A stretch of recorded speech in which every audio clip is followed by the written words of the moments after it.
Bueno, para mí, en simples palabras, ser Rapa Nui es ser una persona con características simples, sencilla, amable, sobre todo acogedores con las personas de afuera, con nuestras visitas, ser respetuoso de nuestra idiosincrasia, nuestras formas de pensar. O sea, lo veo tanto porque mis papás son tan así, que yo creo que ser como mis papás es ser Rapa Nui. Mis papás son personas muy amables, acogen mucho a las personas de afuera, muy respetuosos de sus tradiciones.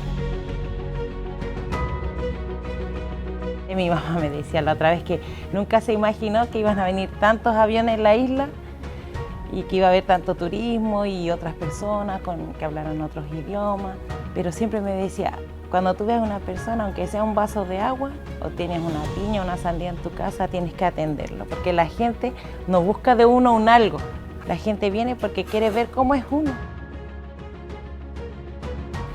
Yo creo que lo más lindo que puedo decir que me encanta ser Rapa Nui. Yo creo que es lo único que nos diferencia del mundo entero, es haber nacido en el medio del Pacífico, somos los más afortunados del mundo. Nacimos en un lugar privilegiado, alejado de tanta contaminación. No me refiero solamente a la contaminación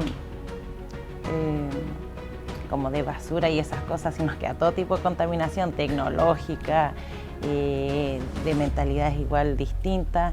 Entonces creo que tenemos una cultura muy diversa, pero al mismo tiempo muy linda y que invita siempre a ser acogida. O sea, somos personas que compartimos nuestra cultura, nuestra forma de pensar, con las personas de afuera y con nosotros mismos, que es lo más importante.